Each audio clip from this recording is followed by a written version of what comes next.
Hey everyone, welcome back to the Magnanimous Collective. I'm your host, Sean Kubota. Let's start it off with a deep breath into the belly. Sip in a little more. And let it go. Oh yeah, dropped in. I got a really special guest for you guys today. This man I've met actually through men's work, through our men's work organization, Sacred Sons. He's an amazing guy. He's an amazing dad. He's an amazing artist.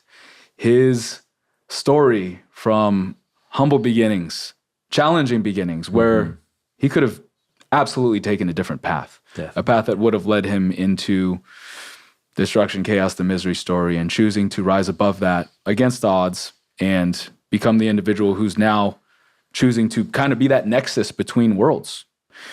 I have none other than Luis Islas. Thanks so much for coming on, my guy. Thank you, brother. Appreciate Thanks for you, bro. having me. Yeah. You already know. And, you know, we just did some work. Ciao. So some ink therapy. This happened right before this. We shared a meal and then we got into it. So now it's time to dive in to who this man is. So thank you for coming on, brother. Thank you for having me, brother. Yeah, bro. Yeah, this has been a full day. Yeah. It's been ceremony after ceremony. Breaking bread is one of the first ceremonies. Oh, you know, so I'm honored that you've had that ready. Yeah. That thing still has me full. Yeah, and then being able to offer my medicine and my ceremony with it, along with it. You know? Yeah, it's good. Something that you get to keep for. I mean, I already got you right here. Exactly. And so just to share with y'all, wondering like, what's on his arm? It's a praying mantis. I wasn't going to get a praying mantis at the time. I remember that. Yeah, he was about to tattoo a tanuki, this Japanese raccoon dog on I forget what we were doing, my leg, something like that. We're trying to figure it out. And we're inside a building and a giant praying mantis falls onto my head. And it was like, what's this thing? And I put it on the ground. I'm like, oh, it's a huge green praying mantis. So that's what we got. And I was just talking about praying more before that happened. There you go. So what's ceremony? So all that said, so brother, you were giving me a little bit of backstory about what you grew up with. Share with us where you grew up. We know you're from Los Angeles, born and raised. Yeah. But your Los Angeles was a little different than mine. I was a little more sheltered than you, right? So tell us about your LA experience. Well, the particular part of LA that I grew up in is the Harbor area. That's south of South Central. Yep. So that kind of gives you a little perspective. And the specific part that I grew up in is it's a property of Los Angeles County, which means that you got a lot of Section 8 housing, you have a lot of projects, a lot of apartment complexes, and very minimal fucking parks and recs and more liquor stores and anything. What comes with that? Everything that comes with that. Yeah. Me growing up, being the son of street vendors, being out on the street all day, and those particular areas being our prime clientele. Right. You know? And so when you say street vendors, because we talked about this earlier, explain what that is, because a lot of people who don't know, they wouldn't know what that means. We don't have a fancy little pop-up that we like. It's not like a farmer's market. We're not selling gourmet stuff. It's not a farmer's market. Yeah. We literally sell produce, snacks, chips, candy, street to street. And I'm talking about like in a food truck that was no bigger than a FedEx truck. Gotcha. It was in the beginning, my parents started actually selling sweetbread outside of a church before I was born, like literally just on a table. Yeah. Graduated from that to the back of a wagon, a Ford wagon. Yeah. Graduated from that to a old boogie van. Graduated from that to the truck that I was born and raised into. Yeah. You know, and doing that, it was out on the street all day. You know, from sunrise to sunset. You know, I would get dropped off. Once I started school, I would get dropped off, and then they would go to work. They would pick me up around 2 or 3, and then I would go to work with them till like, if I got home by 8, 9, it was early. Wow. An average was 10, 11. Were you doing homework on the truck, on the road? Yeah. When I did it. See what most of us complain about? And this brother was doing homework on the truck. You guys out there all day. Being in retail, doing this, my math is on point. There's always a blessing. There's always a silver lining, right? I've learned that along the way. But like growing in these neighborhoods, I saw my first drive-by on here. Right. I was at the age of 2, 3, where if I looked out the window, all I saw was an empty lot with a bunch of gang members tagging on walls. Yeah. So literally at the age of 2.5, 3 years old, I was the one grabbing my dad's handkerchiefs, wrapping them up around my neck, around my head, and writing on the walls with crayons. Walking outside and confronting these hoodlums at the time, these gangsters that were, I don't know what age, anywhere between 13 to 20, 23, and asking them, "Oh, where are you from?" Yes. 2, 3-year-old kid, because that's just what I saw. That's insanity, bro. That's what I saw. Yeah. But also, I was blessed that my mom saw that. Yeah. And she was a go-getter, and she said, fuck no, my son's not going to grow up in this. Yeah. And that's when she started saving up money. That's when she started, I was born in 87. This was 91 when we moved out. And we were living in the back house of this old veterano from the neighborhood. Yeah. So it was like dudes were coming to him all the time, in and out of his When path. you say veterano? Just an OG from the neighborhood. Okay, and retired already, Gotcha. like not putting in work, but he was just lived on the block. And anybody that knows that is like, okay, your spot. Whether it be for good things or bad things, but you're going to have a lot of foot traffic coming in or out, What was it? What would that foot traffic consist of, though? Like, I wouldn't know. That's true. It could be someone running in there for safety because they're being chased down by enemy gangs or cops. Oh, wow. It could be a halfway house of bringing in and out drugs. Right, that's what I'd assume. Yeah. Yeah. I wasn't conscious enough to understand that. I would just see bodies, people coming in and out. Yeah, not dead bodies. I was like, damn, bro. That comes later. Gosh, jeez. Yeah. Yeah. So my mom saw that. She knew it wasn't the place to be. And within a year or so, she was able to save up enough money to buy the most rundown, beat down house in an okay neighborhood. And good job, Mom. Yeah, good job. And we've been there for over 30 years now. Wow. And it's, literally I went from that to neighbors who had small but fun-sized pools for their kids, had actual jungle gyms outside in their park, not broken down cars. Got you. Houses, not apartment complexes. Yeah. Not duplexes. Yeah. Parking on the actual street. Right. Stuff like that. That. Looking in retrospect now, it's like those little things were such a blessing. Right. Yeah. Yeah. Yeah, so it was like, that was my upbringing, and then being in that truck as I went through my adolescence into my teenage years up into my adulthood, I had a bunch of experiences. I saw my first drive-by on that truck probably at the age of 10, 11. Yeah. Where we're sitting, selling, we have a line of people outside. Both ends of the truck are open with lines of people because my dad would sell produce at the back end. Me and my mom would sell candy and snacks out the front end, drinks and stuff. And sitting down on the driver's seat, looking out the window, I see a Suburban just pull up and just empty off a clip into a apartment complex. And all I remember hearing was just the snaps. Yeah. And then I look over and I just see the heat of the gun just. Well, not like Star Wars guns, but yeah. It's not a pew pew. It's loud snaps. Yeah, it snaps. Yeah. It's like, it's fun. It's not pows. Yeah. It snaps. Yeah. So that was like my first experience on that.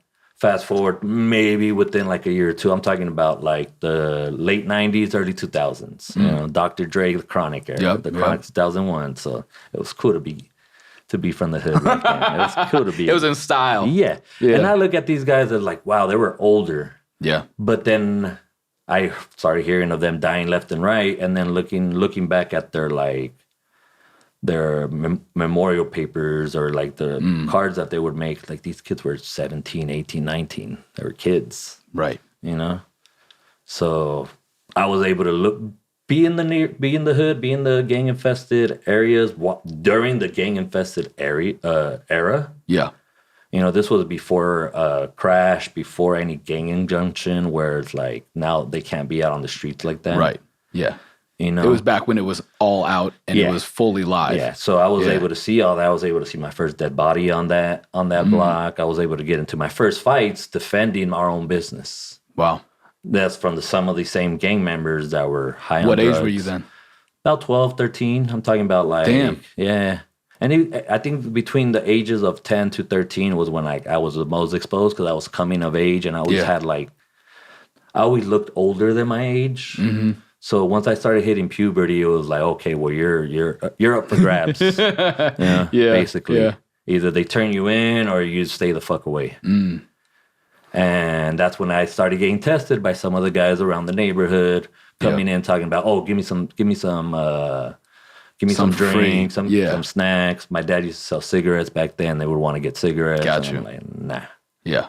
And it would be like I'd get chin checked at the age in the car outside because I would stand outside and let people mom's in the car. Mom's in the truck. Gotcha. I don't know if mom was with us at this time. She was probably at home. Gotcha. She was always trying to look for higher education too. So always taking my classes. And you were, how many siblings you got? I'm an only child. Whoa. All right. Yeah. So it was just you. It was just me. So it was you and dad running the block at a certain point. It got to a certain point where they got so busy that they got a helper from the neighborhood. Gotcha. Someone that was trustworthy. Yeah. And then around that time, and then that's usually when my mom was either trying to endeavor into another business, trying to be the entrepreneur, or trying to go back to school, learn more English, whatever. Yeah. Oh. Fast forward into that. That's when I got into art around middle school because I would see the walls all tagged up, but I went from seeing graffiti. Seeing like gang tags to seeing like graffiti pieces where it's like color and abstract, incredible and urban style. art, right? Yeah, it's different. Yeah, so that's where I was like amazed. That's when I started tapping into that artistry. That was my first form of art, was graffiti. Got you. So that kind of opened me up. This was middle school. Opened me up to like, okay, well, there's something more than just gangs. And that's why I started dabbing into that. That was around 13. I started seeing a lot of this stuff going on and dabbed into that. By the time I got to high school, it was like, okay, now you got to be part of a graffiti crew to be anybody. Oh, interesting. Yeah. And I didn't know any better, so whoever my buddies were part of, that's who I jumped in with. Gotcha. Which that brought on a bunch of beef as well. Yeah. Now I'm fighting their fights. Right. And these were buddies that were ditching school all day. So when they came looking for them, they found me. I see. And a lot of the shit that they would do, I would have to either defend myself for or fight for. Or sometimes just fucking you just get grouped curl up and get fucking beat down because there would be 5, 6 of them and it would just be me. Over graffiti, over like tagging territory. Crossing each other out and. I see. All right, that's insulting. Stupid. Yeah, I get it. Stupid I get shit. it. Yeah, child shit. Yeah, looking back now, it's funny because some of these dudes that I would actually fight with, I ended up being real cool with later on. Yeah, just because they were down and I was down. Yeah, they didn't back down and neither did I. Right. So to be honest, more alike than difference. To be honest, that's how it was back in the day. Is that oftentimes you get in a scuffle, you get into a fight, and then you end up becoming friends. There's like a certain level of honor there. Yeah. And it sucks that that's been taken away with the knives and the guns and people just doing stupid shit. Yeah. Something I want to touch on that's like really, I don't know, maybe something that maybe you've thought of, maybe you haven't. But what I find really interesting about your story with your family owning their business and you supporting that business, defending that business, working that business, and being amidst all of that chaos and all of these individuals who are just, obviously they're in their own hurt story, right? Like compassion for them, and they're also making their choices. And it's funny because in this world, there are people who choose to be employees, and then there are people who choose to become entrepreneurs, self-employed, which is something that you've done.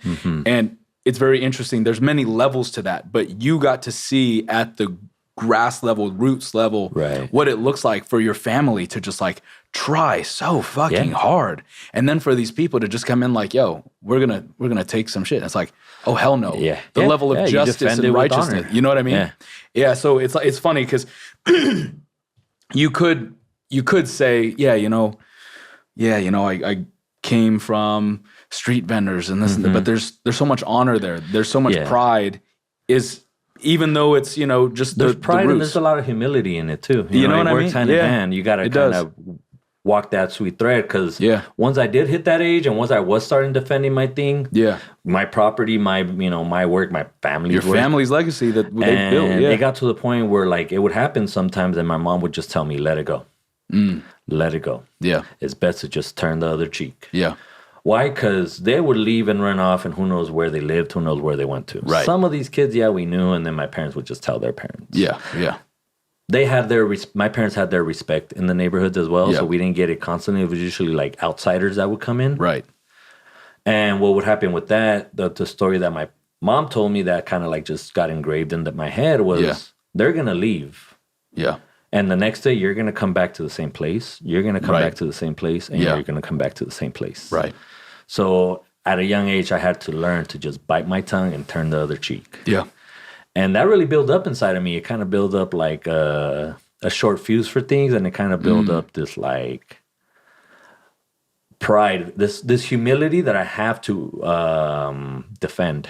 Yeah. Because my parents were humble, but I had to defend them being able to be humble. Always have to defend the righteous, right? Yeah. I mean, it's what becomes under attack. That's just like kind of like the nature of things. And, you know, what, for some of us, what like boils our blood more than seeing injustice happening and not being able to defend it or do something about it. So I totally get it. Yeah. And it's cool to see how you've been doing that since you were a kid and how that's kind of led to this arc of who you've become. Because, like you know? stepping in outside of that era, stepping into where like I'm at 13 at that age. Now I'm stepping into a bigger part of my life where a big shift happens. I'm 20 when my mom passes away. And not only does she pass away, but she goes through about a 10-month period of where she's just in and out of the hospital, in and out of the hospital, to the last day or two where it literally falls back on me and my dad to decide if we're going to pull the plug. Yeah. And then extended to that to where my dad just breaks down and doesn't know what to do. Yeah. You know, being an immigrant, not knowing the language, having limited information, always just working to make a buck. That's what you know. Yeah. It really fell back on me to make that decision. And, you know, I made the decision of what was best. Yeah. But it's still like that weight of like having to be the one, like to make that decision at such a young age. I was 20, my mom was 48. Yeah. You know, so that pretty much yanked off whatever safety net I had. She was the one that defended me. She was the one that protected me she was the one that inspired me. That's why I'm an entrepreneur. That's why I make my own money. That's why I don't see myself as an employee for anybody. Right. You know, because she never had those characteristics. Yeah. And she comes from a background of strong women as well, you know. Right. They got to make it work. So there was a big matriarchy imprint in my upbringing, which I honor and I respect. And both, you know, I have a lot of respect for my dad on that too, because he honored it and respected it. Yeah. And he played his part in it, and he continues to play his part with me, with my son, with his grandson. It's like, it's good to have that. 100%. Yeah. And then going into now discovering myself. Now I'm in my 20s. Now I gotta, you know, grow into a man.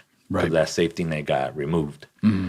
And it gets hard. That's why we are where we are now. Like I went into and kind of discovered myself. I went into the arts. I went into tattooing specifically. I've been doing that for about 14 years now. Yeah.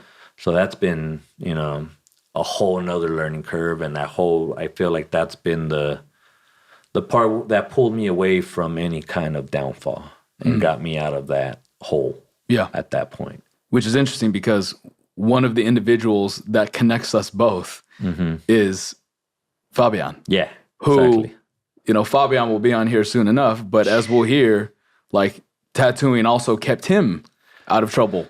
Exactly. You know, literally in prison. You know what I mean? Yeah. Like, and so I love the thing that inspires me the most is when I hear about individuals like yourself who there could have been every reason for you to choose to be like, you know what? Screw you, mom and dad. Like, I'm insecure. I'm growing up. I'm pubescent, whatever. I need to do what's cool. Yeah. So I'm going to go and join the gang. Yeah. I'm going to hurt you. Yeah. You know, I'm just going to like let go of all the pride and honor. I'm not going to care of what you eat, anything. If you tell me to do this, I'm going to do the complete opposite. Right. Yeah. And having the foresight to know what that would lead to. Yeah. Also understanding like it's not worth it. And keeping that cord of integrity and being like, this is something that I cannot let go of. This is something I can't let my family down in this way. And as we're seeing in this world today, like people are doing that left and right. They're just like, screw integrity, screw morals, screw values, screw, you know, whatever to make a quick buck. And then there are those who do it in a way that is integrous, is honorable, and also they just keep that going. And like you have a son, like you said, you know, like passing that down. We were just talking earlier about being a role model, right? Exactly. There's a lot there, and that's how also we connect and how we met each other is through the men's work. Exactly. So through this whole arc of tattooing, now you're in the men's work. Tell us about how that's been for you. So that's been pretty amazing. That has really fast forward my understanding of myself. And it has helped me to reflect on what my traits are, what my strengths are, and what my weaknesses are. Yeah. And it has given me the space for me to really break myself down and build myself up around a strong, healthy, more than anything, it's just more healed, you know, or healing. We're not necessarily all healed. Right. And we're all, as long as we're trying to continue to heal, then that's where that's the best we can do. And as long as we're knowledgeable of it too, because I've been around people that just suppress it and ignore it and would much rather just drink it away. Yeah. Snort it away, smoke it away, shoot it up away, like, which just shoves it to the side and then it comes right back. Exactly. So it gets deeper on that. So coming into men's work for me has been really powerful. It has given me tools to really build myself up, and in return really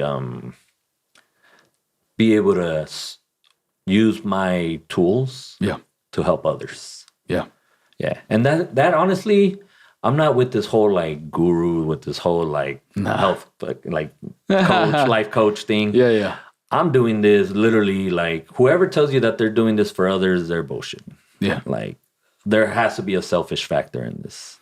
Or self-serving. Or self-serving. Yeah. That's basically the word that I'm trying to look for. But that's how I'm looking at it. Right. Because I'm not trying to do this for you. I'm doing this for me. I'm building myself up. I'm getting all these tools that could help me and maybe inspire you along the way. Yeah. And maybe, hey, look. It's naturally mutual. It's naturally feeding. It's almost like as you dive into it, it ends up overflowing out because that's just a part of the process. But if you do go to parallel and also somewhat clarify, because I completely get it, is like the people who do it because they say, I want to help brothers. It's like they're not willing to confront the fact that a part of them is wanting to do this for the sake of how they will appear and how they will feel about themselves. They're refusing the fact that they're wanting to be externally validated.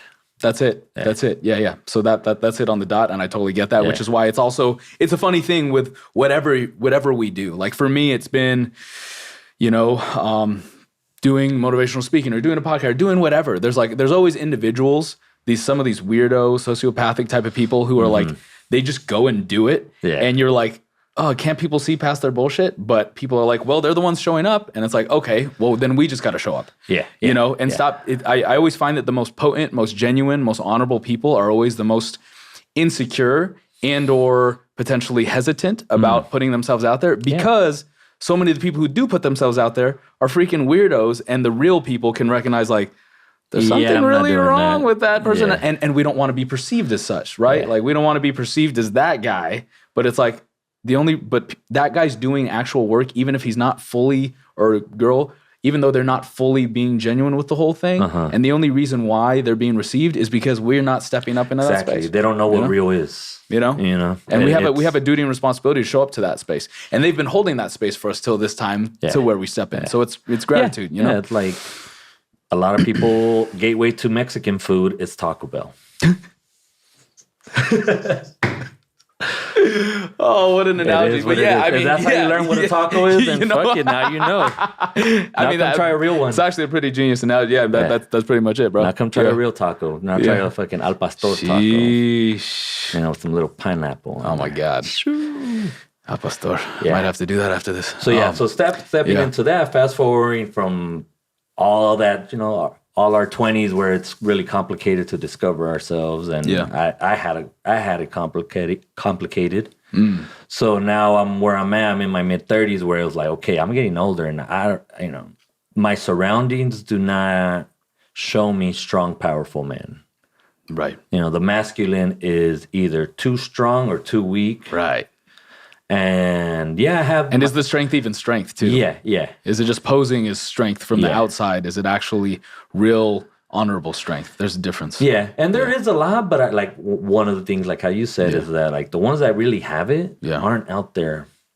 Yeah, that's parading true. it, publicizing it. So really, we got to go dig for it. Like I've been honored to have some strong mentors in my life, within the tattoo world, within life, within right.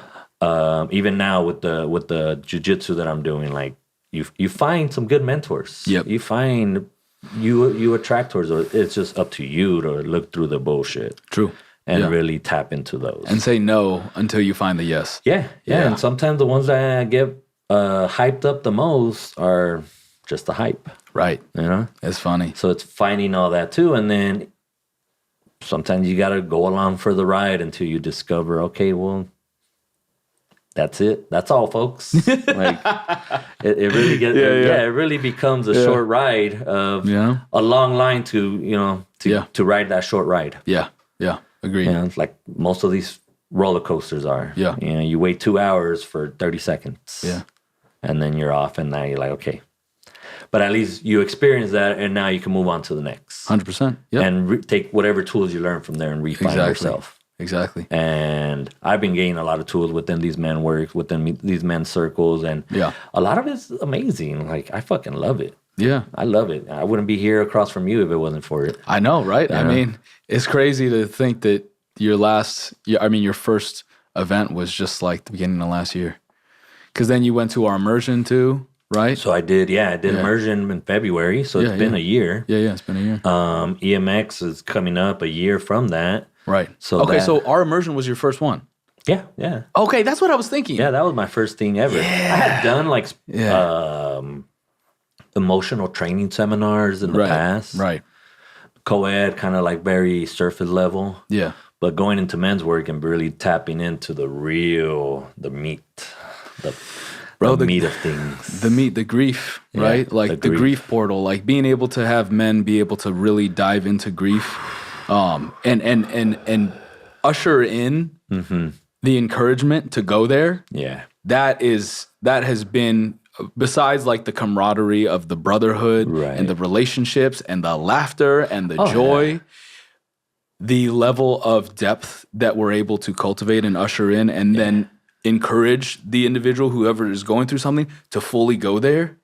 And then for that to carry on to someone else and to have that be like a chain reaction. And then through that collective, like, whoa, it's almost like we've gone through something traumatic together at that point. Yeah. We've felt that all together, and it just brings everyone so much closer. And I think that, like I was talking to you about earlier, being able to connect to that grief is also what allows us to really connect to the gratitude. And I feel like that's what allows for us to also be so deep in our relationships with other brothers who are in this work, is that it's like, oh, you've had a process. Oh, I don't even have to be at your process. If I know that you've had a process, you're like, bro. Yeah. It's like, oh, bro. You could feel it. Yeah, you can feel it. It's like, oh, there. bro. Okay, cool. We don't have to, and also, we don't need details. We don't need details. And also, there's a certain level of like, we know that we've accessed a certain like technology of accountability, because to really go there, it's not just like in these circles, we're not just going to let you be like, oh, it all happened to me. It's like, happened to who?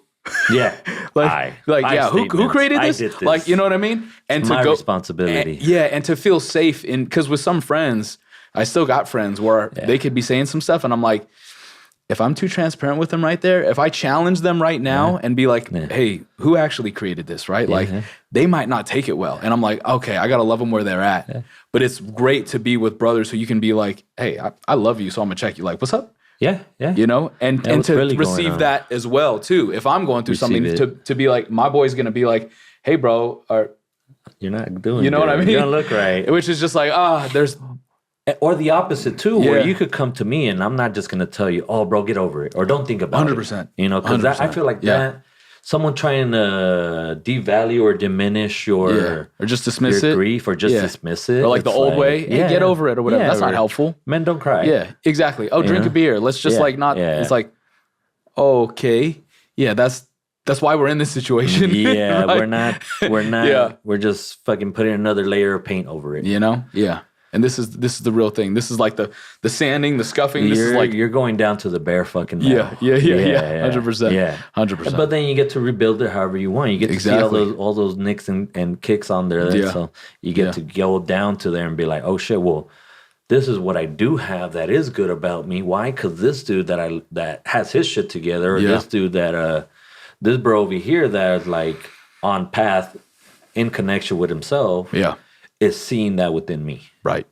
100%. I've been able to really reevaluate and identify myself through the feedback that I get with these bros. Right. These men that are being truthfully honest with you. Yeah. And they have nothing to gain from it. Right. Yeah. And that's and that's where it's like, okay, well, not only do they have nothing to gain from it, but they're actually offering what they have to you. Yeah. Have it be their media, have it be their network, have it be their income. Yeah. Have it be just a couch to crash on if you need it. Yeah. Because all that is welcome, and all that is, I'm grateful for all of it. Have it be just a cup of water. Agreed. Because you know how it is. Some days we're out there all damn day. And that water tastes so fucking good. Yeah. To have somebody give you their glass of water before they drink theirs. Yeah. That lets you know that not only do they not think more or less of you, but they're equal to you. Yeah. And to be amongst so many different size, different stature, like in all ways, whether that be, physical, not just in height, but in like, activity, physical prowess, financial stature, success, age, all these things. And to just be like, we're here. Yeah, we're all level, but we're all not only are we all equal, but we're all equally broken. We're all equally empty in certain parts. We're all equally missing things, but we all equally have some stuff that we have extra of. And we're all equally valued, all equally worthy. Yeah, and we all have our talents, our value, our... Absolutely. Yeah. Our medicine. Our offering. Yep. Yeah. And that's the beautiful part of it too, where somebody could literally sit across from you and know your worth. Right. Yeah. And you could do as well. Yeah. Or at least be able to see them in a space of curiosity and anticipation of like, I don't know who you are, and I'm excited to get to know. And even if you haven't, the thing that I love about this podcast specifically is like, for one, I'm still starting it off, but two, what lights me up more than getting some celebrity on here is hearing about individuals like yourself who have had these stories that, like, this is the type of stuff that movies are made of, and yet all we want to hear about are people who are already successful talking about how to make more money or this or that and the third. I'm like, that's all great. I still love stuff like that. Right. But what lights me up is hearing about these heroic arcs that otherwise where would we get to hear that? Exactly. That type of stuff is rich, and that's what life's about. Yeah, and it's something that we could have as a blueprint for our next generation, because most people, most of the generation just wants that get rich scheme. Yeah, and they don't see the hard work. Yeah. You know, it takes years to become an overnight success. Yeah. Yeah. In reality, and like getting to see is like, okay, well, I was at this depth and I was at this height. Yeah. And in reality, I was probably the happiest when I was at my depth than when I was at my high. Right. We've had those men in our circles where like they got the car, they got the business, they got all the money, they got all of it. We got more dudes sometimes like that than we, it's such a trip. Yeah. Yeah. Yeah. And or they can't have kids, or they can't perform in the bedroom. Like there's a million and one different things, or they were, And a lot of it has to do with we're up in this, trying to maintain this lifestyle that it's just not in tune with what we do in these men's work, that it's we tap back into our hearts. Right. Yeah. Really drop into how it is that you're feeling. Mm-hmm. Like, you can have all this money, but how are you feeling? Right. How many bros are really even telling us that, asking us that? Like, hey, bro, how are you really feeling? Yeah. And not having the container or the space where we have to feel like, oh shit, am I being judged being masculine enough? Am I like all this and then like in my upbringing where like I actually spoke that into the first immersion that we did where it was, I think it was like 35 of us that were there. Yeah, it was a good one. And it was a good group. And my share with that was the last time I was in a room with that many men and only men was in jail. Right. Yeah. So like those are two very different aspects to where like, okay, over here, I got to be looking over my shoulder. Right. Whoever's trying to give me something is because they're going to charge me something. Right. whoever wants to be my friend is because there's hidden agenda behind that. Right. Where over here, it's like, look, I'm an open book. Yeah. These are my ups. These are my downs. Yep. This is where I'm strong. This is where I'm weak. And maybe you could even give me some input on where I might be weaker. Yeah. Or where I might be stronger. Or where I could just play right in the middle. Yeah. Because these circles aren't either about going and just being sad about each other either. Like, there's a lot of joy and fun that goes on. Oh, there's so much. Yeah. That's my favorite part. Joking That's around with my dudes. Back. Yeah. I mean, honestly. But sometimes within this fun, too, you really get to be vulnerable with yourself and allow yourself to just be. Yeah. In that childlike play. I mean, you get to realize that it's like, oh, shit, I'm still holding this grudge because I was the last one picked in kickball. Yeah. Yeah. And that just, we carry on, we add this to this backpack of, all our emotions. And we're just carrying it and carrying it and carrying it. And it's not literally we are being carried by these men physically, where we get to really release all our weight. Yeah. That we realize is like, we've been carrying this for what? And how stubborn, how you mentioned the word selfish earlier. Yeah. Us carrying it alone and carrying it irresponsibly, how selfish is that? Because we're not showing up for the world. We're not showing up for our families. That is some of the most selfish things. And it's like, I realize that. I realize that when men have these deep traumas and we're like, bro, we know it's there, but you don't want to let it out. Right. That's only an invitation. Nobody's going to force you to do anything. Right. But you are withholding that from us. Yeah. Because then we get to feel that within ourselves. Yeah. We get to see that. We get to see what parts of that we relate with. Yeah. And it allows us to really open up on that too. And sometimes we don't even know we're carrying that. Right. I mean, some of the best processes, like the last process I had, which was earlier last year, like I was telling you, came about through just having a dyad share, just talking with a brother. They gave a prompt and he starts talking about his mom, and it led to me just like totally losing my stuff, And, if they were to ask me like, hey, Sean, you got something coming in the middle? I'm like, no, I'm good. No, I'm good. Yeah. And even when I'm not having stuff, like I held camera for like a little over a year at over 15 events or something like that. Like I cried a million times. You know what I mean? Yeah. Like there's so much. You cry space. more because what you're seeing through the screen. Well, I mean, I'm just like, I'd literally be shaking, bawling, and because there's always medicine there. Exactly. Even if it's not our story, just even like feeling for bros or feeling for like the whole condition, or just like, and once again, like that's one of the things that is so powerful about doing this work, whether it's men's work, shadow work, whatever it is. If something is attached to grief specifically, I recognize this, and I'm really thankful to Sacred Sons. I'm really thankful to Kale.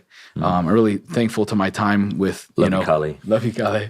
Really thankful to my time in Standing Rock with the Native American uncles and grandmothers stuff. Like these pinpoints of like understanding this connection to grief and that humility that comes with it and that gratitude that comes with it. And I might sound like a broken record because I talk about this every time, but it's because this is technology, it's intelligence that the Western world has forgotten. I feel like one of the reasons why we're doing everything we're doing and everything's proliferating the way it is because we are only skimming the surface of gratitude because we don't want to touch grief because it's like, oh, I'm going to save that till when someone dies and I don't want to think about it. So then because of that, it's like we're following our bliss and we're doing the light gratitude work where it's like if we're really, really grateful, all the bullshit drops. Yeah, grief, what it becomes, it's a wound that we just sew up the surface, but we need to get in there and clean out all that. Yeah, clean it out good. And is it? I mean, I don't even know if I can think of it as a wound because a wound, I don't even know what it is metaphorically, but I think of it as a well. I think of grief as like a weight, right? And like there's a well, and the well is gratitude. And if we have enough weight, we're able to get to the bottom of the well of gratitude and really experience the depth of it. And we're able to see the bottom and see what the soil feels like. We're able to be like, whoa, this well is way deeper than I thought. Yeah. It wasn't just that 4 feet above ground that I thought. Like I can put the little bucket down there and like bring up a little bit of water, but like, oh my God, this well is like near endless. Yeah. Whoa. And then when I'm down there, it's like, am I worrying about all this surface stuff? You could drink a cup from the well, or you could dive in and submerge yourself. But in order to really like feel that full depth of everything, like I have to be there. I don't know. This analogy is kind of weird because I don't want to be at the bottom of a well. Right. But point being, like, all I'm saying is that when we are struck with grief, when we're in that space, all we want to do is connect and love. And I feel like if someone dies in the family, everyone is like, yo, I don't know why I was beefing with you about this stupid shit. Yeah. I love you. I'm sorry. Like, there's no time for this, right? And that's what I mean when the bullshit drops. Like, all the stuff that we're dealing with right now, it's like, if we think about human like consciousness or society having like health or sickness, I feel like the sickness right now is that we're ungrateful. Well, how do we become grateful? I think that how we become grateful is by experiencing or allowing for ourselves to normalize experiencing grief and having that built into the culture so that we become more humble and grateful. Because you can't be grateful without humility. You can't have humility without grief. It's just like a intertwining thing, you know? It's the duality of it. We need both of them. You don't have dark without light. You don't. And the finite, that's what allows for us to be grateful, is that things don't last forever. And that's what allows for us to grieve. To understand it, to really embrace that moment and allow it. It's almost like so many of us are like pretending that things won't be finite, that they're infinite. You know, although we are eternal, it's us lying to ourselves at the end of the day. You know? It's just us lying and it's to also ourselves. creating a tragedy story too, where later it's like, oh my God, they were going too soon. It's like, well, why didn't you love them in every chance you got? Why were you worrying about all this bullshit instead of just being there? Why are you having regrets? Like, why are people manufacturing a lifestyle full of regret, you know? Yeah, we as a mass, we've been directed in different ways, and we've been led to not outside of our traditions of really tapping into it, because this is nothing new that we're doing. Right. It's nothing new. It's been done. Oh, yeah. It's been done for centuries. Well, I mean, your people were doing it in the Temazcal. Exactly. You know, they were doing it in many ceremonies, you know? Rite of Passages, Vision Quest, all that. And that's where we need to tap back into. Really dive deep into ourselves and not just coat ourselves with high-end products. Agreed. Brands. Agreed. Like, that's your identity now. Nike and fucking Versace. If you ain't got this, then you ain't nobody. Right. If you ain't, we keep putting shells and masks on. Yeah. We get the newest, latest shell, whatever latest car is available. Yeah. Why? That's just another wall that we're putting up, another barrier, another mask. Yeah, agreed. Instead of really diving down into our core selves. Well, and what's funny, because I was just thinking about like the example I gave you earlier about like, how thin gratitude can be. It's like, oh, I didn't get my green juice from Erewhon. You know what I mean? And then we were talking about where your family's from in Michoacan, right? Yeah. And so the avocados. The avocado there. That's I don't get avocado anymore. I haven't for like over a year and a half because of why? How a trend will destabilize a whole economy and a whole land, and it's still going. And it's going. There's been so much talked about this. So tell them what exactly so on happening. This topic is the land where the state of Mexico where my family's from, Michoacan. They're rich for avocados out there. Yeah, so rich that it's become the new green gold. To where now the cartels instead of cannabis. Yeah. So now where the cartels are diving in and basically taking over a lot of these poor ranchers' properties, and by force too. By force, forcing them out or forcing them to work in their own lands for free. Wow, to be extorted out of their own money. Not to the point where not only are they messing with like producers and agriculture and farmers, but they're also messing with the ecosystem. With the land. Yeah. They're taking down old ancient trees that are native to that ecosystem. Right. Chopping them down and growing avocado trees. Yeah. So not only that's destabilizing the ecosystem, but now they're siphoning all the water resources to be able to feed that. What? So you can get your little avocado toast. Avocado toast. So cut it out. Yeah. Cut it. This is like. This is the thing. If you want to eat avocado, put it on pozole, put it on some ceviche, eat some real Mexican food. Avocado toast, come on. I mean, avos are good. Guacamole is great. And, Yeah, if you ain't getting the spicy tacos, then you don't deserve avocado. It's just that the funny thing is, it's like, one person could be like, oh, well, I'm just one person. It doesn't make a big difference. I'm doing it naively. Oh, I'm doing it to be vegan and to save the animals. But in reality, you're killing. Yeah, you're feeding a pipeline that's just killing off actual humans. Yeah, man. I mean, it's a gnarly thing. It's a gnarly thing. And it helps us to be more conscious of what our actions are. Yeah. Because the way we do anything is the way we end up doing everything. 100%. And if we don't know what everything is coming from or where our actions are literally going towards. Yeah. Like people around right now, they're big on, oh, well, who are you going to vote for? Who are you going to vote for? I'm like, I vote every day with every dollar I spend. Yeah. Who am I feeding with that? Yeah. Yeah. Am I going through these big chain restaurants or going to these big companies? No, I'm still going to my mom and pop shops because those were the people that fed me when I was a kid. Right. Yeah. Yeah. Because my family were those mom and pop shops. Right. See? So it's like coming full circle from that. Like, that's how I vote on a daily. Because these politicians aren't going to give a fuck. Bro. They're moving, they're laundering their money and calling it, career politicians. Yeah. With multiple homes and hundreds of, tens of millions of dollars in the bank. But anybody that wants to be a politician should not. Yeah, I mean, it's an extremely corrupt system. That's the first red flag for them. Yeah, especially just like being a career politician. No thanks. But also okay, they're doing their work. They're playing their game. Yep. It's up to us to play our game and to know what our tools are, what our traits are, how to build ourselves up to where we could not even fight back, just build our way better. Yeah. Like, I think Gary Vee was the one that said this. There's two ways to have the tallest building. It's either to build the tallest building or to knock down every other building around you. You knock down every building, then you are the tallest building, which I feel like that's what a lot of this is going on in the world right now. Yeah. It's like you hit a certain peak, you hit a certain plateau. Oh, okay, well, the only way I could look bigger is to knock down everything around me. Trim the branches that makes the tree look bigger. I know what analogy you're not saying that you could say. Yeah.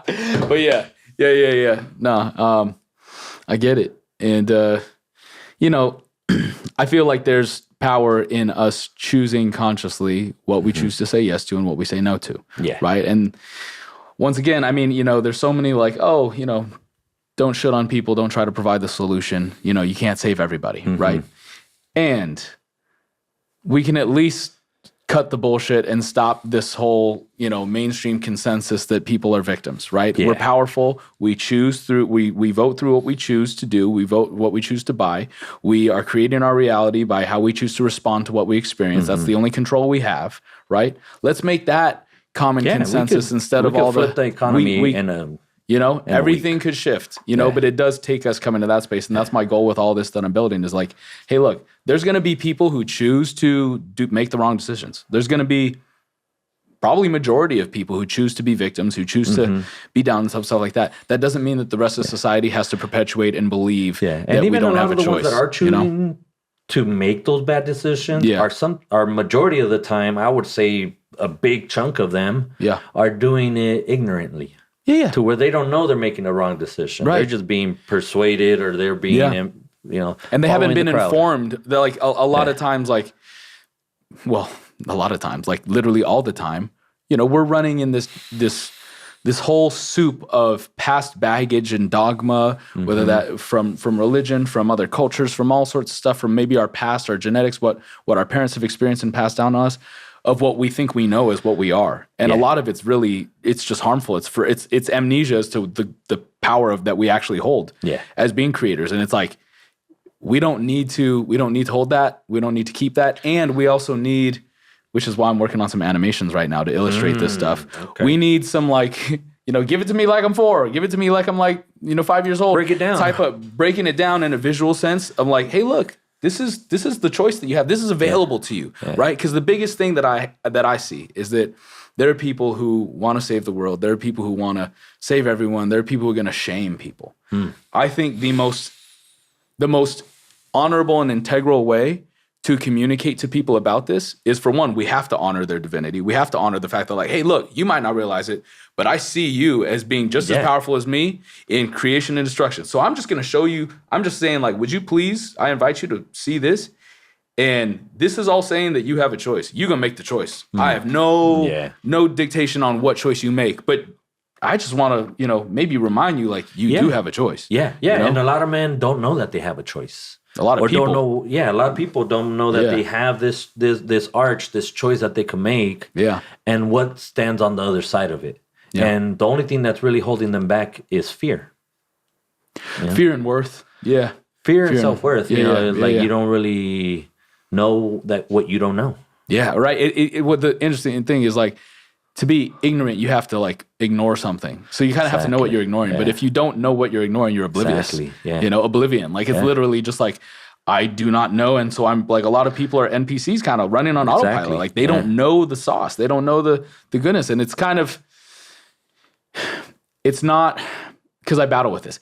It's not our responsibility to save everyone. It's not our duty, role, or maybe even our right to save people, because we haven't gained their consent not to suffer. Exactly. And yet, if someone is choosing to consciously suffer, that's very different than someone who's just on autopilot because they don't even know who they are. Exactly. That's big. Yeah. And so I feel like we share that common thread. I feel like what we've done in Sacred Sons and what a lot of people are doing is within that common thread, and that's what I want to build. It's like, hey, look, this is available. Yeah. And if after all that you want to still choose to feel powerless and choose to make up that, means. Like that, you know what I mean? I'll hold that space for you. You know what I'm saying? But let's cut the fake reality out. In reality, we've met those people as well, where like they love the misery. It's their comfort. It's their comfort. They keep building it. It's just what they do. They keep building it. And that victim mentality is just their identity. Yeah. But that's literally 5%, 3% of what these mob of men that we've been around, these circles that we've been around, really are. Yeah, well, it's a small percentage. But exactly. Yeah. Well, the amount of men, and the other half is just the people that don't know. Yeah, potentially. Yeah, I'd say that it is, and even when, I don't know, I can't quantify it. I don't know if it's just 5%. I have no idea. It might, it might be more, but yeah. But yeah, I get what you're saying, and it's true. The thing that lights me up about it, and also has been challenging, is during the time of 2022 with all this, or 2020 with all the political stuff that was going on, I lost friends and got in a lot of, like, quote unquote, like, discourse based arguments with people because I was saying that I don't buy into narratives that say that they're less powerful than they are. Yeah, and that's a funny thing, because even when we're in the midst of this, and as I start to branched out this podcast speaking on these topics more, it's like that challenge and that rebuttal and that, like, confliction and confrontation will happen. Yeah. Oh, yeah. And it's so funny because it's like, it's a form of love. It's like saying, hey, I believe that you're powerful enough to make up a story and believe it that makes a reality where you're powerless, but I don't believe you're powerless. And it's like, that's me being insulting. It's like, that's fucking crazy, like, bro. That's crazy. Like, no, I can't do that. And it's a rhetoric that's just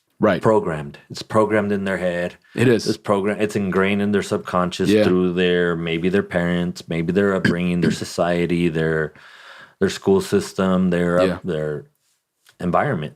And right here, what we're doing is really pushing ourselves past that, out of that comfort zone. Yeah. Out of, because even then, like, some of my best connections, and I know many men that could attest to this, some of our best connection was someone that we had a charge with at first. Right. Yeah. Like, I don't like this motherfucker. Some of my strongest bros in this, in this work have been those dudes that, like, there's something off about this guy, or he seems too much of himself. But then you crack open that wall, or you crack open that instant judgment of it, and you realize, like, oh, I was intimidated by him. Right. Yeah. It's like he had a fire that was either strong enough to keep me warm or strong enough to burn me. Yeah. Or maybe you just felt challenged. Yeah. Just in general. That and part it's like, as well, like, how come I'm having to get challenged right now? Yeah. Yeah. Yeah. And some men don't have that kind of energy. I've never been in situations like that. Like I come from situations where I come from an upbringing where you have to look over your shoulder. Right. Yeah. You have to, any room that you walk in, you have to know your exits. Right. You have to size everybody up and give have your back on the wall. Right. To where you're not giving anybody your back. Yeah. Yeah. So stuff like that. And not everybody has had this kind of upbringing. Right. So it also has allowed me to have that gratitude for when you do walk into a space and you do have a welcoming presence and you do get welcomed in. Yeah. And you don't have to look over your shoulder and you are able to open up and you are able to let go. Yeah. And remove those judgments that you have over people that you don't even know. Yeah. If you just feel safe. Yeah. Feel safe. And be capable too, though. Like, that's huge. Like being capable and being willing, even when we get to this space where we have, like, let's say this, it would never be like utopian, but we get to this place where we get consensus amongst humanity where we're like, hey, we're all making understandings. I don't expect for individuals to automatically stop choosing to create misery or to create tragedy. Yeah. And so that I feel like in balance, light and darkness, yin yang, like that will always exist. So I think that there's a huge value in being able to be capable, in being able to be aware, be vigilant, be strong, just like we were talking about. There are some men who we've met in this work where you're like, you would jump behind your wife if someone came to attack you. Yeah. That's crazy. Like that doesn't even compute in my brain, It's a program. It's something that they like. I mean, it's also like a lack of honor. It's a lack of like, maybe you don't grow up with it. Maybe you just, the person is completely just inept in that way. And I'm like, how did you even get married? But in the same, with that said. It falls back to like, weak men. And now weak as strong men create hard men Yeah. create strong times. Yeah. Strong times create easy men create, weak men. Or weak men. Yeah. Easy times create weak men. Yeah. Easy times create weak men. We're in weak easy men times. create hard times. We don't realize we have it so easy that we have to find things to fight about. True. Yeah. Yeah. Yep. And it's at a point where, bro, we show up to these circles and you see the strongest, most built dudes there. Yeah. Are the biggest teddy bears. Yeah. I, growing up with my favorite genres of music being punk rock and heavy metal, and you see these dudes literally releasing demons on stage. Yeah. And walk off and they're the nicest people, asking permission, saying thanks to all the staff and security and like, Yep. Yet you have these ones that are like pop stars and then they have this whole attitude behind stage. Right. Treating people like less than and they're human. the ones that they're feeding to our kids. Right. Of like, oh, this is who you should be like. I mean, don't listen to this devil music. Right. But then again, like, I grew up listening to Slipknot. I grew up listening to fucking Cradle of Filth. I felt the ever rise up in me. Yeah, shit like that. And it's like, I had these posters up on my wall with fucking a clown with a pentagon across his face. Right, right. Yeah, granted, it wasn't the best visual, but... Well, and Slipknot can get pretty insane. Like, Wait and Bleed is one of the most melodic songs they have, If they had more of that, I'd be more of a... I liked it, but I like melodic stuff. But yeah, no, I feel you. But it really allowed you to channel that shadow. Yeah. And it allowed you to tap into it and realize, like, fuck. Yeah. This is actually deep. This is really fucking deep. Right. This motherfucker's talking about some, dark stuff that maybe my life ain't that bad. And if he's able to do that and really come back on the other side of it, then I could overcome whatever little obstacles, whatever little hill. And it's always like that. We get up to we fight that obstacle, we get up to the top of that mountain and we realize, fuck, this mountain that we built for ourselves is really just a little step. Yeah. Yeah. And look, there's another big mountain to go conquer now. But now you have that momentum. Yeah. Now you know that you could do it. And then it's that trial and error. And I feel like it's that grief that gives us the understanding that we could do it. Why? Because I was such in this hole. After my mom passed away, like I was such in a hole for years. That wasn't literally until my son was born, probably 4 or 5 years after she passed away, that I was understanding myself more. And I was more like having to dig myself out of this hole for this, to be the perfect role model. Not even perfect, just be a positive role model for my son coming up, you know, and like, okay, well, now I have to tap into that and release all this baggage that I was carrying. Yeah. And build into that. And it really started with the little things of just being grateful to come home to him at night. You know, have his little hand just grab my pinky. You know, it's like, now he fucking takes over my whole hand. Yeah. But it's really tapping into that around the time that I was stepping into tattooing. That's when I came, like, I was looking for positivity and stuff, and forgot who I heard it from. I was listening to everybody at that time. And it's like, if we're not grateful for the littlest things that we have, then we don't deserve anything. Yeah. I don't know about deserve, but yeah. I mean, if we're not grateful for the little things, then we probably just won't. We will have stuff pass us by. Yeah. I personally can't agree with not deserving, because my whole thing is that we are worthy. We're so worthy that we have a responsibility to do more. And yet I get your sentiment, which is that, like, if we aren't able to be grateful for the small things, are we really grateful for anything at all?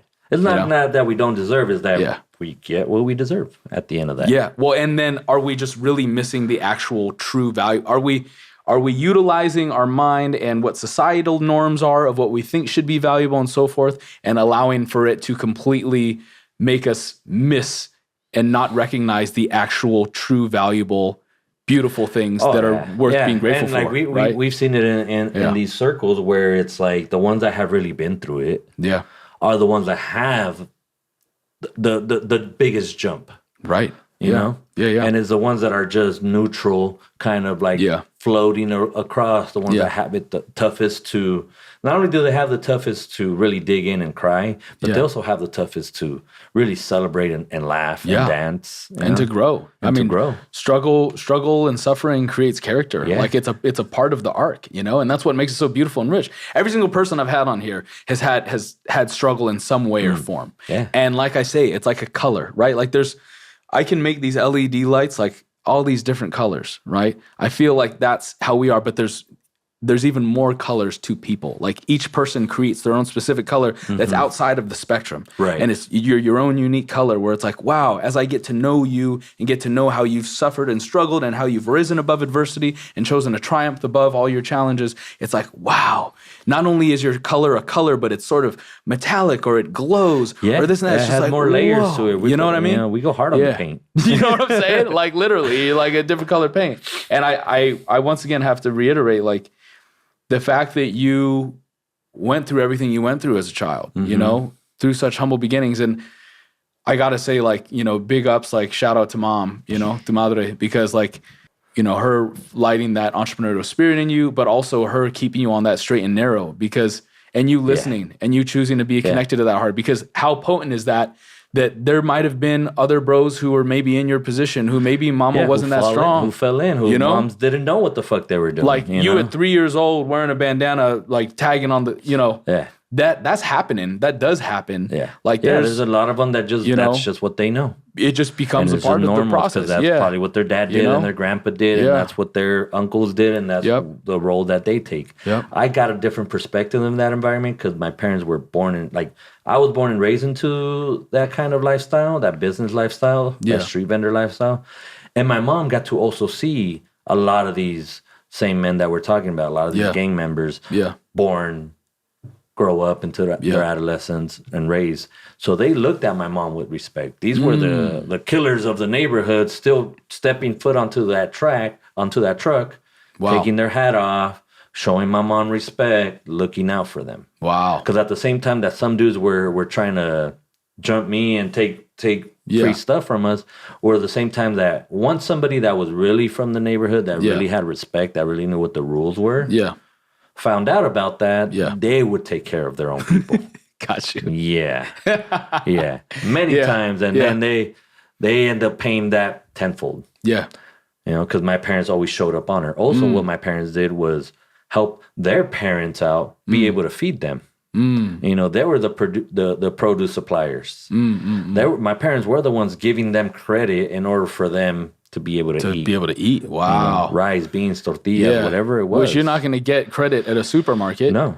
No. Wow. And that's why a lot of people like respected your fam. Respected them. And like, wow, that's one of the parts that I also grew up seeing where like these dudes will get up all banged out. Yeah. You know, so a lot of times they had their gun on their waist. Yeah. But they would show up into the truck, take off their hat, be respectful. They would show up high, stoned, bloodshot eyes. Yeah. And my mom would just be talking shit to them like, look at you, you're fucking stoned again. What do you want? You got the munchies, huh? It's like, me seeing that was like, it made me think of like, who the fuck is my mom? Is she the godmother of this thing or what? Sounds like it. Yeah, it sounded like it, but it was also like they had respect for her because, you know, my parents knew these kids since they were kids. You know, and I'm saying kids, but these were 18, 19-year-old. Right. Yeah. Young bangers. Bangers that were just all over the streets. And, you know, like I said, this was around the time that they were out on the streets. Not like now that they're just hiding behind and trying to assimilate. Yeah, yeah. So it gave me more respect towards them to be able to like be more humble. And so I still went through my rebellious stage, and that got me where I'm at now. You were listening to Slipknot. How could you not? Yeah, I had to. You know, one of the first times I got into trouble at school, she actually went into my room and ripped off all the posters. Like, that's what you get. I literally had this clown poster with a big fuck you that glue in the dark in my room. That was the first one to get ripped off. I wish I could find it now. You would. Yeah. It was awesome. So, but fast forward into that now, and I'm able to find myself within a lot of these men because I'm able to really tap into a lot of them, and I'm able to get feedback from a lot of them because I thought to me that was just a normal upbringing. I thought I didn't have it that tough. I thought I had it, you know, better than others. Yeah. But then I'm realizing from feedback of all these other men, feedback from yourself as well, of like, damn, you really went through it. Yeah. You know, and we just mask over it. We just throw on another layer, throw on another mask, paint, you know, put on another stoic face of like, I'm okay. Yeah. You know, that's the ideal answer for any man. Yeah. When we ask them, how are you? Right. Oh, I'm okay. Yeah. Yeah. I'm good. Yeah. Yeah. I mean, you know, this is something that I've talked about before. For one, when I hear your story, I'm ingesting it like a book. I'm romanticizing it. I'm creating my own visuals, right? And yet, at the end of the day, whether it's a man, a woman, non-binary, whatever the gender, who cares? Point being, suffering, struggle, pain, unworthiness. Like, someone could go through something that is not that intense. That does not mean that they're not experiencing like almost discredit. What they feel. And we can't quantify it, and we also can't invalidate their experience. And so when I hear your stuff, I'm like, man, there's so many reasons for you to choose X, Y, and Z. And at the same time, like, I went through stuff where there was reasons for me to choose X, Y, and Z, and some of them I did choose, and some of them I was saved, and I was like, how am I okay? In either case, like, when someone is afflicted to the space of suffering where they're suicidal or whatever it may be, self-destructive, like hurting other, all of that, like, we can try to say, hey, look, reason A is why you shouldn't feel this way. That doesn't make any sense because they're still feeling that way. Like you said, we can't discredit that. And so when you say, you know, I didn't realize it was that bad. Like, I don't know, maybe some guy who grew up as a trust fund baby had it quantifiably worse, and no one would know, and no one would ever give him any compassion for that. Exactly. And because of that, we just have to stop the comparing game and recognize that at some level, most of us, unless you're a unicorn, are going to go through suffering and struggle to some level. And if you do, you have more, like, we can actually see it as a blessing because it not only builds character, it creates a beautiful arc. It creates us into that unique light, that unique type of person, you know, that then can also potentially have more of a responsibility to be outspoken in the world, because it's almost like those tragedies and or opportunities to triumph over challenge provide us growth, so that a growth that people admire and that people need to hear, you know? Yeah, that story inspires the next person and the next person. There's someone that might be step by step on your story and might be in the fucking trenches right now of it. Yeah. And hearing your story really pulls them out or inspires them to do that self-work. Yeah. You know, I'm a novice in all this men's work, but I've also had men that incline towards me and see some kind of inspiration with my story. And I'm all open for them to read my book, you know, to understand, to read me like a book, to understand where it might benefit them. Yeah. You know, where they could get some growth from it. Right. You know, a different perspective on things. And it's in this conversation that we really discover more about ourselves, more about others, and we find out that we're a lot alike, we're a lot different, but we're all, you know, we're all working this realm together. Yeah, 100%. You know, where there's a lot going on. Yeah, and thank God for like the men's work that we've done, because it just allows for us to like cross that bridge without any. It's not even like a hey, we good. It's like, oh, we already know. Yeah, and to be able to share that, and even if we're not good, we already know. Yeah, you know, yeah. Come up to you like, I don't like you for this, and this. Right. Let's talk about it. Yeah, let's handle it. Let's handle it. Yeah. And handle it in a honest and sincere way. Yeah. And really get down to the bottom of it, where it's like, oh, well, you remind me of somebody that I don't like. You know, or someone that hurt me. Or somebody that hurt me. Which is usually the case. It's usually the case. Yeah, the majority of the time it's not that person, because you don't know that person. Yeah, yeah. It might be the way that they walk, the way that they carry themselves. Their voice. That's okay. The archetype of the face and that's okay. Everyone has their purpose. Yep. And not everybody's gonna get along. No. And you're not gonna go along with everybody's way of being there. But you have to at least respect them in their way of being. Agree. And just let it be. Yeah. Like, I don't like the way you are, and that's a good reflection of how I'm not gonna be. You know, one of the things that my mentor, when I first got into tattooing, that I started working at the shop, told me is like, right here, you're going to learn what to do, but you're also going to learn what not to do. Right. By the same artists that you're surrounded by. Yeah. Like, he's doing this that way, and it's going to blow up in his face, or it's going to be the way that he just works, and that's what he's going to be known for. Yeah. And you're going to learn not to do that, to become yourself. Right. You know? Yeah. Some of these men come into these circles broken because of the life decisions that they've made. Now I know I'm not going to make those fucking decisions. You know? Yeah. Yeah. You know? And I'm going to be grateful for what I have. Yeah. You know? Like, once again, like getting attached to like, oh man, I see this person in grief of this. I see this person like really, you know, down about this. Like, wow. Or even experiencing, whether it's like other types of partners or whatever, like, you're like, wow, I'm grateful for what I have, you know? Yeah, like, the gratitude on it is like... To feel the polarity of things, you know? Yeah, and sometimes I feel like you gotta have it rough, you gotta have some kind of tough times in order for you to be grateful. You gotta have some rainy days in order to enjoy the sun. That's it. That's it. Like, a lot of people have been complaining about the rain. I'm like, it just makes the sun that much sweeter. Yeah, you know? Yeah. We're looking forward to that. Yeah. Yeah, out here, it's like we get rained on for more than a day. It's like... This crept up on me. I didn't know it was going to rain today. Did you? Me either. Oh, it's pouring. It's pouring. Which is cool. Yeah, we've had a day. We're here. Yeah, we've had a day. It's been good. Yeah. But yeah, you know, stuff like that. Now we get to go out there. The grass is going to be greener. The flowers are going to be blooming. You know? Yeah. You know, it's been a rainy year so far. Yeah, so it's like the evolution of that is like, how could we if we want sunny days all the time, then we're going to be complaining because it's too damn hot. Yeah, or we're just going to take it for granted. Yeah. You know? It's as simple as that. Unless it's a part of our culture, unless it's a part of our way of life to be grateful and to take those moments to be grateful. And that's what I think we're going to get back to. And that's also why I think there's intelligence in, whether it's in the songs, whether it's in the way we live, the way we pray, the way we dance, to be attached to that space of grief, not to be fully in it where we're like, oh, I'm just so sad all the time. Yeah. It's like, no, but to feel that, to be like, oh, that's right, that's there. Okay, thank you. Thank you. Now I'm fully capable. Now I'm Now that I went there. Now that I'm here, let's go fucking dance. Right, bro. Exactly. You know? To be honest, you know, I can relate to a lot of people who would be like, oh, this ancestor stuff is foo-foo, or the spiritual stuff is foo-foo. Because until you're like, what do people do? Like, they're on a plane and the plane's going like, or something, like it drops, or any type of situation where they're fearing for their life. Oh God, please, blah, blah, blah. All of a sudden in grief, or in the place of like, you know, mortality, it's like, oh God, oh please, please, please. It's like, we drop all the bullshit and it's just like back to base. So if we get ourselves to recognize like, hey, that's actually, there's an intelligence there when we're operating in that space of like being humble, being grateful.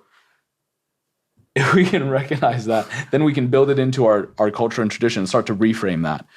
accordingly, so that it benefits us through the ringer to really understand the beauty of it. Yeah, and maybe we don't even need. I mean, we are putting ourselves through the ringer with everything we're doing right now because we're gonna have to see it. We're looking at it and seeing it and being like, oh shit, we've made a mess.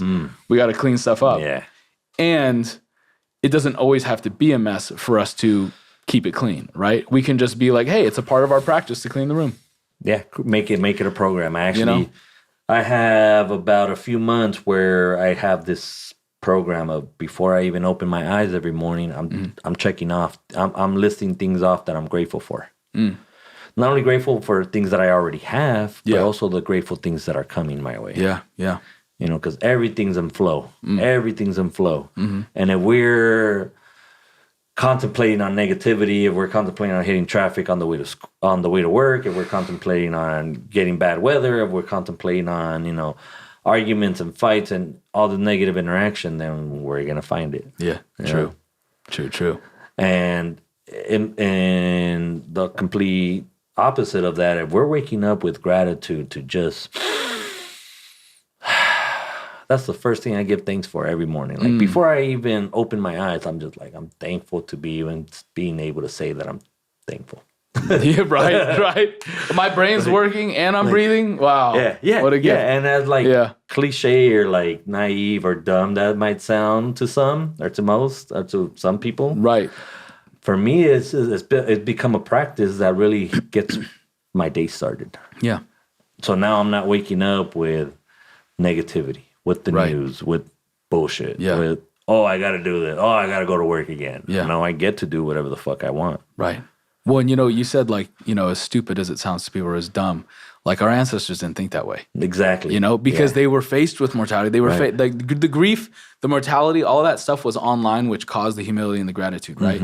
When that stuff isn't online, we're playing in this fake world, then we end up building that misery story. We end up building the story where we take things for granted, and then when everything's coming to a head, it's like, oh God, I'm so sorry. I wish I wasn't ungrateful in those moments. Oh, if only I could be there. It's like, okay, the story's old. It's lame. Yeah. Can we get back to like some good, gushy, like real stuff? Like I'm tired. No more thin, thin no stuff. More Let's get mentality.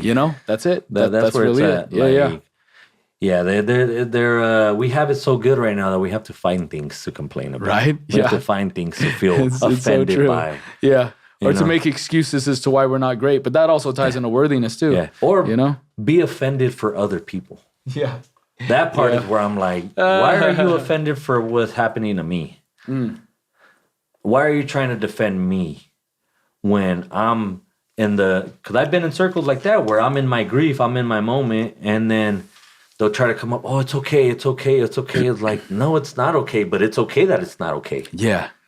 And you putting your hands on me or you like trying to tell me that is just making a disconnection from me being in my grief. By me really digging deep down, you're taking away from my experience. Yeah.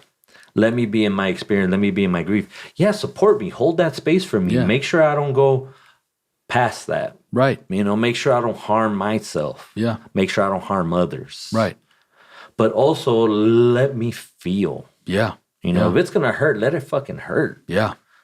And I feel like that's where the physical pillar of all this really comes in, to where it's like, we all have a plan, we all have a story, but where did that story go when you get punched in the face? Man, I tell you what, getting punched in the face is like heaven compared to the grief and the pain that we can feel in all the other ways, I spoke that over this last weekend at one of the events, this event that I just came from. Of where we had just came out from our ritual combat of boxing, and I got licked a couple times. Nice. And now we're going into this circle group to where we're talking about our lowest points. And that shit had me breaking down much more than any punch, than any physical hit. Yeah. And it comes to realize, like, the word is the tongue is the sharpest sword. Yeah. And a punch is you're gonna heal from it. You might even like it. Yeah, I mean, I kind of like it. Yeah, exactly. But I got to be careful. I got a lot of punches, and I got to be careful with mine. But yeah, I get activated. I do too. Yeah. Oh, I turn That's on. when I feel more like alive. Yeah. So on that part is where like oh, we're going now. But all that is necessary because not every person is going to learn the same. True. You know, I had just heard something about how they're trying to treat men's depression the same way as women's depression. And they're giving the example of like women's depression. They want to be heard. They want to be held. They want to be given words of affirmation. They want to be told that it's okay. Yeah. Men want to be given purpose. Yeah. So true. It's like, you want to get me out of my funk? Give me something to fucking do. Give me something to conquer. Or and not only I feel like you can't give a man purpose, but you can help him discover it. Help him discover it or reveal it. And also give them accountability and coaching towards pushing towards it or on with it. Some of the better things that I found out about myself had literally been because other men have told me, oh, I see this in you. Right. You should do this. Or this is a big skill that you have that might just come naturally to you because of your upbringing. You know, you might just been like me and was born and raised having to talk to clients, having to do math in your head, you know, of what's $3.50. What's the change from a $5 bill on that? At like the age of 4 or 5. It's like my kids that are teenagers now don't have to do that math. So it's, of course it's not programmed in their head. But they have the technology, they could get it for you real quick. Yeah. They have their own path to walk. Yeah. We walked our path and we continue to walk our path. Another thing too is that I see a lot of people in our generation or in our era of they've given up. They've hit their plateau already, and they're just waiting to be buried. Jesus, they died already. Like they hit their goal. Yeah, it's terrible to say, but it's so fucking factual. That it's like, well, what else are you striving for? Okay, you graduated this, you got this job, and now what? Yeah, got the wife and kids, and you got the wife and kids, and now you're the normal thing. You're on that routine, which for a lot of us, we need routine. Yeah, I mean, routine is good. You could always add and remove to that routine and always move forward on something. I think for a lot of people, especially, you know, like there's room for compassion with everything. Like there's a lot going on with the world in regards to the economy, and so they're most likely working a lot. Maybe both the mom and dad are working, but within that, there's also this like, okay, I'm living for my kids now. I'm not living for myself. I also, you know, this is where having a specific, I don't want to say training regimen, that sounds terrible, but more or certification or anything like that. But like, if we think about it, right, we are in school till by the time we're like 5 till like 18, right? So that's like 13 years of school. What do we remember from that? Not very much, right? Not only could we learn how to be an entrepreneur, during that time very, very, very freaking easily, which is what this nation's founded off of, which is also this level of creator, which is what we're meant to be. But also we could learn how to have interpersonal communication, romantic communication, learn how to be disciplined. Like the interesting thing, I was talking to my friend about this yesterday, discipline, and once again, pain, right? Pain being a negative thing, pain being something to run away from. So if we run away from pain, we run away from grief, which means we run away from gratitude. We run away from pain, we run away from discipline. Yeah. Because, that's painful, but it's like, well, okay. It becomes that electric fence that kind of puts us in this barrier so we don't stray off. Right, but the you know, there's merit in the things that are difficult. And nowadays everyone's finding the scapegoat, the easy way and being like, oh, this is valuable, right? Yeah. Hey, this is valuable. And everyone's like, yeah, because if I say it's valuable and you say it's valuable, then it makes it real, right? No, it doesn't. Yeah, it's easy for us to just order Uber Eats, but it's like, where is the actual ceremony of you cooking up a meal? Like, where's the beauty in that? I mean, I still do order Postmates, so I'm guilty of that. That's what we ate earlier, though. I mean, you cooking a meal, not the Postmates. Okay. I'm talking about that's what we ate earlier. I was like no, you actually seeing that. Like, that's, I'm grateful for that. A million times more than you just saying, oh, we're going to order something. Oh, 100%. 100%. Yeah. You know, there's more energy put into that. Well, we did ceremony with this too. Yeah. Which is, I feel it. How you feeling? Oh, I'm good. But I feel it. But yeah, and when I say discipline too, it's like talking about individuals being on their stuff, you know? Everything has sacrifice, right? Like you're a dad, right? I'm not saying that as a dad and working full time, like you have to be shredded, right? But there's also individuals, like you said, like who give up on everything and who just like are just like, all right, well, I'm waiting to die. I'm going to eat whatever I want. I've gained like 100 pounds or whatever. Yeah. And they lost it's just like themselves. Lose themselves, and then it creates a distortion within their relationships. And now it's like, and then what does that do to the children? There's so many things there. Everything ends up being a trickle effect. It also leads us to a specific trajectory. We can make one decision one day, and then it's just like, we're going down that mountain pass. You know what I mean? I just spoke on this with some of the men this weekend. It is a daily decision that we have. Well, yeah, in the moment too. Every moment. Every moment. Yeah. Every decision. Yeah. Every decision that we make to do something, we're consciously making a decision not to do something. Exactly. Yeses and nos, baby. Yeah. And one thing that I've learned too is that if it's not a fuck yes, then it's definitely a fuck no. Yeah. You know? Agreed. And we just need to be more honest with ourselves. Agreed. And I feel that honesty comes when we allow ourselves to grieve. Yeah. That's it, bro. Give me some. That's it. Honesty and the truth. Yeah. The truth comes from, because once again, if we're in that space of grief, it's like, hey, let's drop the bullshit. I just want to connect with you. I just want to love you while you're here, because we're not going to be here forever. This is a once in a lifetime thing. You know, we could run it back again, but it's not going to be the same. We're not going to be in the same state of mind. We're not going to be doing the same. And who knows? Like you said, you're grateful to wake up you're grateful to breathe when you wake up. That's not assured, and yet we're all living like it is. And it's like, I know people who that was not the case. Exactly. Why are we pretending that it is? I was there. I was the one to wake up and be like, fuck. Drag myself to work. Drag myself to fucking reunions. Drag myself to do this. Drag myself to do that. And I was like, no, I get to do that. And I also get not to do it. Yeah. You know, and making that decision from the heart instead of external validation, instead of, this is what I think I should do, or this is what it's expected of me. It's like, no, only you know what's expected of you, and only you should be.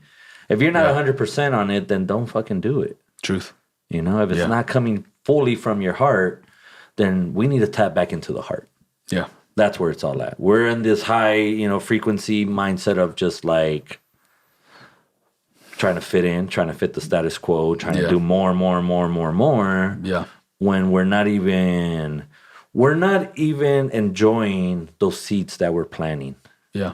We're not harvesting those crops. Yeah. We're going off and building more, and we planted these seeds back then, and now I'm planting these seeds over here, but I'm nowhere in the middle to where it's like I get to reap from these benefits. Yeah. Because by the time these benefits are coming up, I'm trying to build 10 more. Right.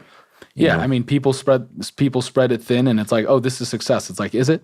Like I said, there's sacrifice with everything. So like, there's some people who are really, successful in all sorts of ways. We see it within our circles of these men that like went after the business, went after the career, went after those big goals, and now they're trying to reconnect with their kids because they weren't around. Yeah. Or they just, are just empty inside. I mean, it's or fascinating. have nobody around them anymore. Yeah. Or they did all of that because they were just entirely insecure. Yeah. And they didn't have a path, so they just follow the path that they were told. It's such a wild thing, man. And then there's the opposite, which is similar to what I did, which was being like the hippie, the one who finds himself, and then is like, wait, I still have to live within the system, and then learning to integrate that because.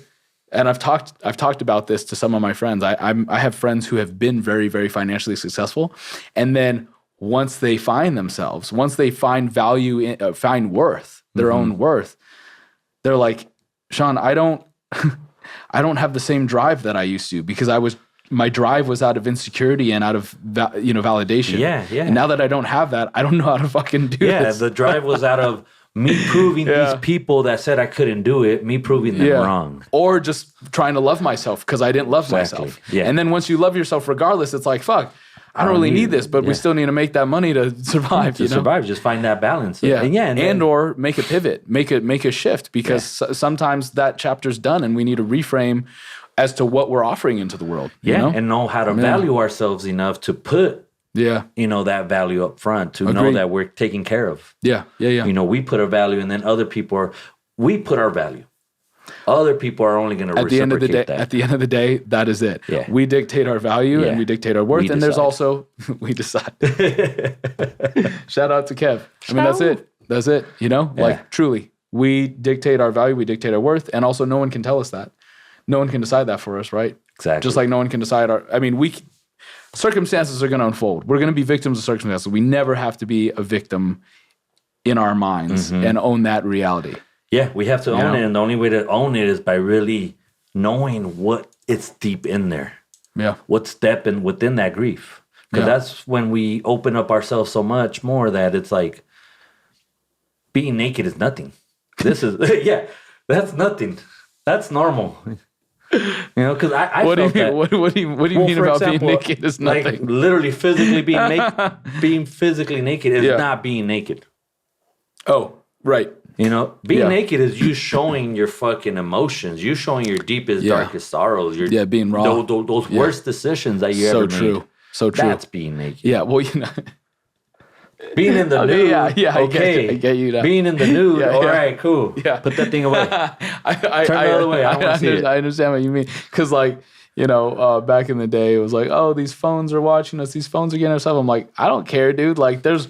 Wangle and dangle. Yeah, but like it's like really like if that's the epitome of like our shadow, then we're lying to ourselves because there's so much more there. Yeah, there's more depth. Like and most people, a lot of people's biggest fear is public speaking. Yeah. And what is the best trick that they tell us for public speaking? Is to picture everybody naked. Which is weird. I've never done that. I don't know why. Maybe that works for people. I don't know. It makes us think that us being naked is being exposed, is being vulnerable. Yeah. When in reality is like if you are confident within yourself, you're gonna stand in front of that fucking mirror naked with your fucking staff. Like I'm in my own fucking kingdom. How many people do not walk around their own house naked? Yeah, I mean, shit, you know, that's to each their own. Normal. You know, if you can do that, whatever. You know, if you're have sex with the underwear on, like Chappelle. I'd rather put my penis how through this many hole. people are not having sex with fully clothed just because of their insecurities? That's a funny one, you know. And it comes back to it like, where are we really opening ourselves up? Yeah, no, agreed. Where are we really putting down those masks and releasing those walls that we put up? Yeah. And breaking those down, those barriers. One of the things that I love about you is, for one, you know, you're LA brother, you're tatted up, you're an artist, you know, and yet, and like we talked about earlier, some of these dudes are intimidated by you, right? And yet, like, would they really know? You know, like if they actually got to know you, what would they see? If they really knew your history, what would how much more respect would they have for you? And so it's not only is it like can't judge a book by its cover. That's not what I'm trying to say, because like there's a certain value in watching your six and making sure like you don't just think everyone's like friendly. That's part of being a man. Yeah, right. But or just a smart human, because like I don't want women be careful. Y'all, you know what I mean? On point too. Yeah. But you know, really, you being who you are, like there's so much that you could be associated with just someone judging you. You know, and I could take offense to that right away, or I could play the role and just be like, you know, right. But also at a certain level, you can also represent the fact that like, yeah, I was around this. I was in the midst of all this, and guess what? I chose to freaking go this way. Yeah. And I have my family to thank. I have myself to thank. There's a whole tribe behind us. You know what I mean? Ancestors behind us. You know what I mean? And that's something that I find is like spectacular. Yeah. You know? Because you see these superhero movies, or there's this movie about we look for these external heroes. We look for Captain America. We look for Hulk Hogan. Right. Well, Hulk Hogan's dope, but I was kidding. But no, I'm more truly, of a Stone Cold fan. we were talking about this. Yeah. But truly, Macho Man, truly, you choosing to be the hero of your own story is what I love, and so I appreciate that, and I appreciate you choosing to own that in your life. I appreciate you choosing to be here with me today and spend the day with me and get me all nicely done up. Get you marked up. Look at that. Thing is juicy. It's juicy. I get juicy. It's gonna leak for sure. It's already Yum. my sleeve's a little wet. That's it. It's all downhill from there. I appreciate you coming in today, bro. Much love. I know you got to get back to family and the kiddos, you know? Yeah, we could go on all night. These topics are never endless. This is endless. And, you know, we've touched on a lot of good stuff, and there can always be Beautiful part 2. Stuff. Yeah. Yeah, and it just continues. The work continues. The work continues. We just got to keep showing up. I appreciate you, my guy. Much love, bro. Love you, bro. Love you too. Yeah. Let's keep doing this. This has been the Magnanimous Collective with Luis Islas. Tell them about your handle, how they can find you. I'm a grateful artist. Yeah. I'm a tattoo artist mainly, but I dab into all forms of art. New into the whole men's work circles, so you'll see a lot of that on there too. It's just me being open, being me. Yeah. Hit me up. Let me know. Cool. Yeah, get some good work done by this guy. Look forward to seeing y'all again soon. Peace. Take care. Peace. Oh yeah. Hey, bro. That was fun. Yeah, it was fun. I don't even know how long we went.